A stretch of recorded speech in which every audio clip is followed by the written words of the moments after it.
You're listening to Workplace Matters. This episode is looking at multiple generations of workers in the workplace together, creating a cohesive multi-generational workforce, and the benefits of doing so. You have people from baby boomers to Gen X and millennials and now Gen Z working together for the same organizations. Dr. Cal Halvorsen is an associate professor of social work at Washington University in St. Louis. Dr. Halvorsen's area of interest is in older workers and multi-generational workforces. Having multiple generations in the workforce is good for a few reasons. At the individual level, it can be beneficial to have people from multiple generations working together because people have different levels and types of skills and experiences. This varies across more than age, but certainly across age. And a classic example is you could have an employee who has been at a company for 10, 20, 30 years, sharing their knowledge with newer and younger employees. It's not just technical knowledge. You have a workforce that actually understands why things are done the way they are done. But you can also have younger workers in an organization that might have learned new skills in school that teach it to older people in the organization. So really, this knowledge transfer can be generation to generation, both up and down the generations. This practice of reverse mentoring empowers lower-level workers to teach a skill or task to a superior or more tenured colleague. The lower-level employee, who may be older or younger depending on the workplace, feels their knowledge and ability is valued, while the superior might learn a new skill. By shifting the power dynamic, it makes it easier for different generations to understand each other. When you bring people of different backgrounds together, oftentimes you can learn from each other, but sometimes you just have different experiences, you have different ways of doing things. Some of the negatives that can occur oftentimes relate to age bias, age discrimination, and I see this a lot, of older people being at the receiving end of age bias. People think that they may not know certain types of technology purely because of their age. The age bias can go the other way too. I have heard many people in their 40s, 50s, 60s making fun of young people like Gen Z and not knowing why they do what they do or their attitudes toward work.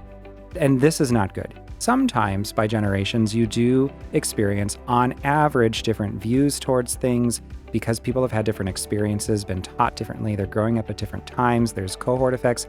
All of that is natural. Like with most challenges in the workplace, especially one which involves company culture, the most effective way to address the issue involves managers. Are your managers being trained on the benefits to multi-generational workforces, but also just on strategies to work for people and with people and to manage people from different generations? And so my concern about some of the trainings about working across the generations is that they may sometimes exacerbate existing stereotypes. And I think what's better to show is that everyone cares, everyone wants to do work that matters. And when you do find differences, it's okay to acknowledge it and then to work through it because we have the same shared goals.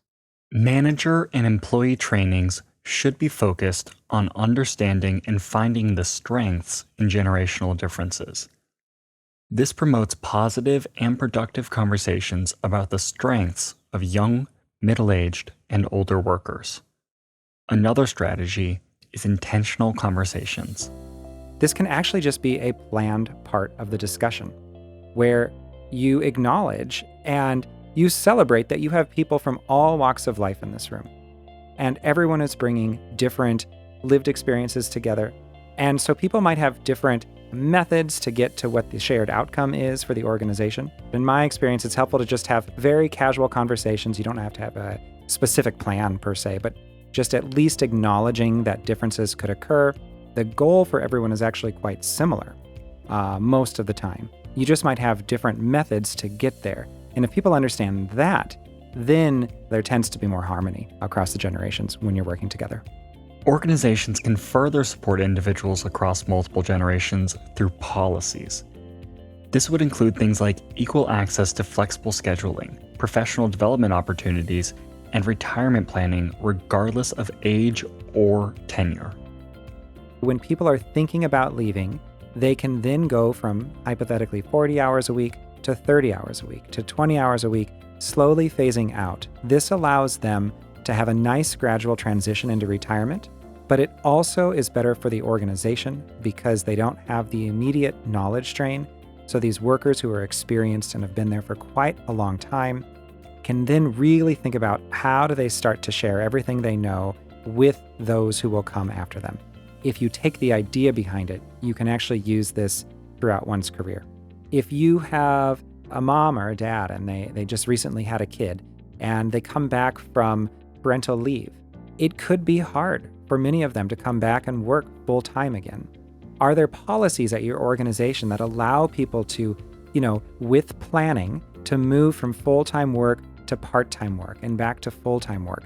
I've run surveys before where we saw that the older workers felt that they were not being given the same professional advancement opportunities, the same professional training opportunities as their younger counterparts, and that felt unfair and unjust to them. This could increase their turnover intentions, but this could also reduce their sense of self-confidence in the workplace. This could be bad for the employer because if they're not getting additional training, if they're not being promoted, the employer is not getting out of them what they could get out of them. And there's a lot of age bias here because this is happening to people in their 40s and 50s. But these people are probably going to work until their early to mid to even late 60s. This is more than a decade of work. And so we need to invest in our older workers the way we invest in our younger workers. And so as a general rule, I would just argue it is good to invest in our workers, period, regardless of age. This is better for our overall economy and as a result, better for the organizations, regardless of age. With policies, practices, and a workplace actively seeking to address generational differences, the workplace can support a culture of well-being for all workers. Outside of my practice, outside of my research, I just think it's the right thing. And I would say for myself, and I hope for most people, that we are much better when we are living and working with people of multiple generations. I would just hope that people and employers think this is important and they take steps to make sure that both older and younger and everyone in between feels welcomed in the workplace, and then the employers make the policies and programs to encourage them to continue working for as long as they want, to make them feel supported. This is better for people and the overall population. Workplace Matters is supported by the National Institute for Occupational Safety and Health. To listen to more podcasts, view our ongoing video series, or for more information about us, visit healthierworkforcecenter.com. Thank you.